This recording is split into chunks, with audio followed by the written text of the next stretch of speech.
So this is MSNBC, right? This is the place for politics. And usually when we're talking politics, we're talking about who's got the majority in which house of Congress. We're talking about who's running for president. It's usually red v. blue electoral politics. That is the above board, everyone can see it part of American politics. That's the part that sometimes feels like sports.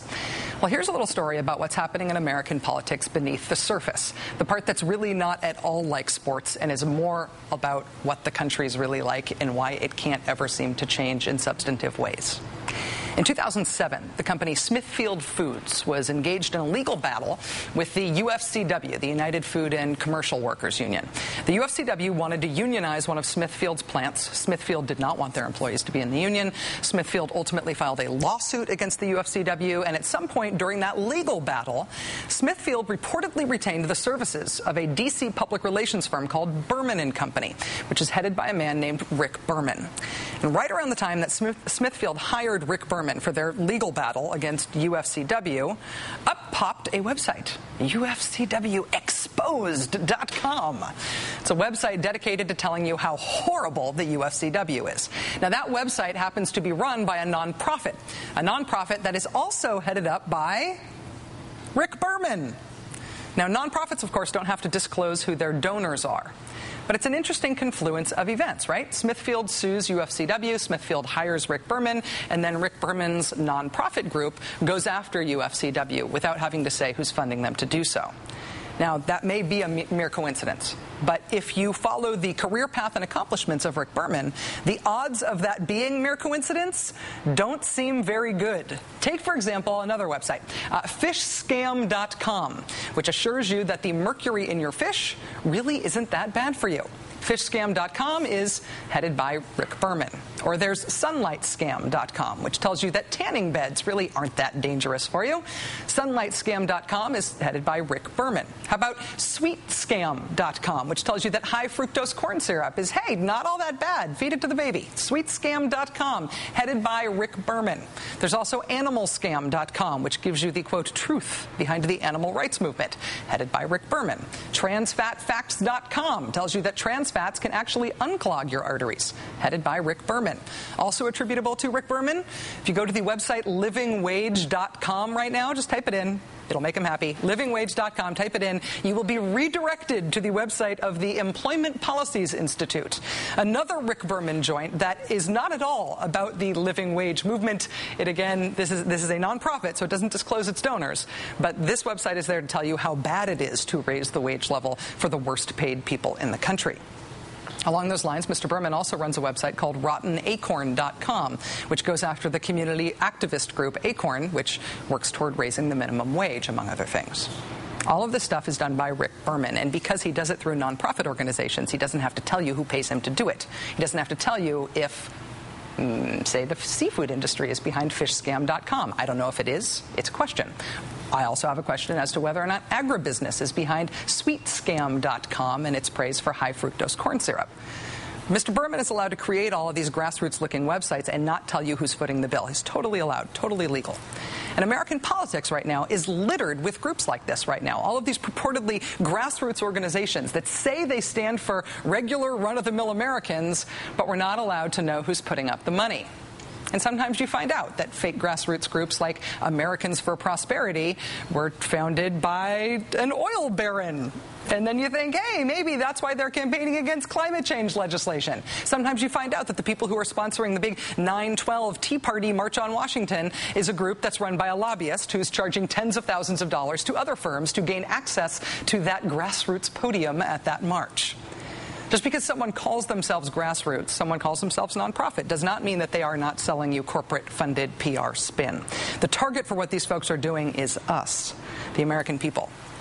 So when you hear from a Rick Berman-headed website that trans fats might secretly be great for you, wouldn't it be nice to be able to ask him who is paying him to say that?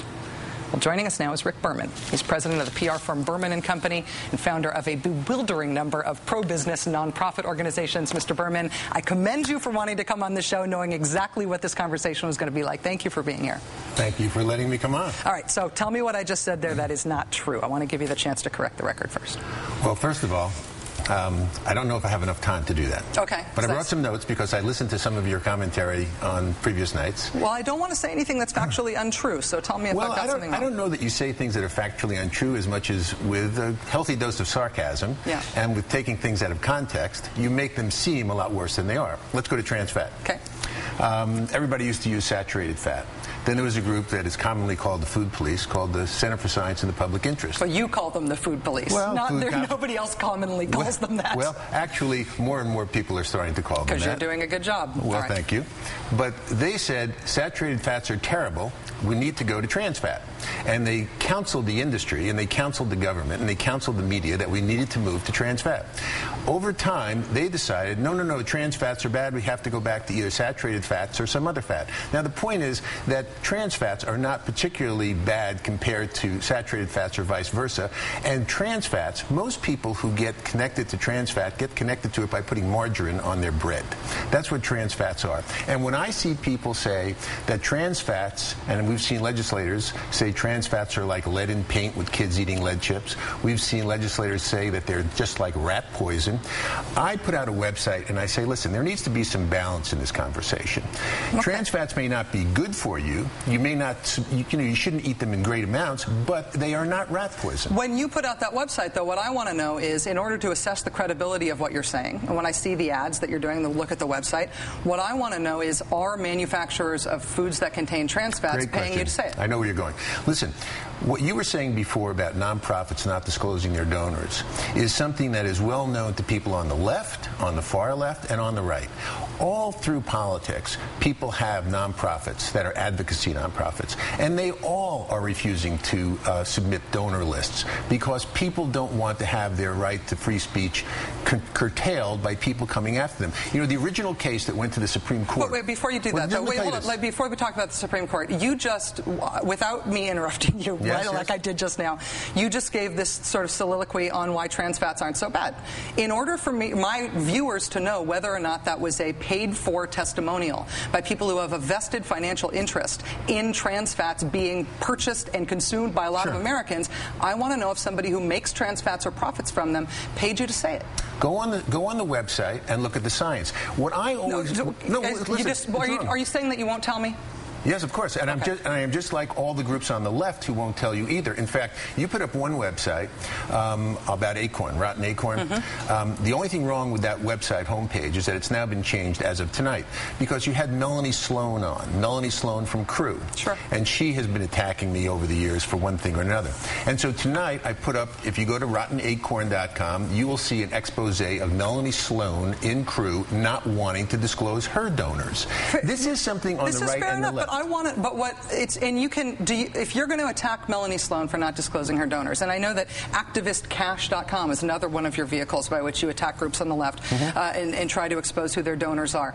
Why do you feel justified in doing that when you won't say who yours are? If I get money from NBC and NBC says, I don't want my name disclosed, it's not up to me to disclose it. Yeah, but why do you expect anybody to believe you on matters of science and research if we don't know if you are being paid to say it by people who have a vested interest, literally a financial interest, in you being persuasive? Don't you think that's kind of evil? Here's why. Because I can't make a persuasive case just because it's my opinion. And if you go to those websites, there's science on there. When you go to the website about mercury facts or fish scam, what you will see is that the Harvard School of Public Health says that the risks of mercury from eating fish are far more outweighed than the benefits of eating fish. So if I've got Harvard saying it, I don't have to tell you who gave me any money to publicize their point of view. On that point, you took on Harvard specifically, and this, I'm sure you've thought about this a lot because it got a lot of attention for your company and for your nonprofits.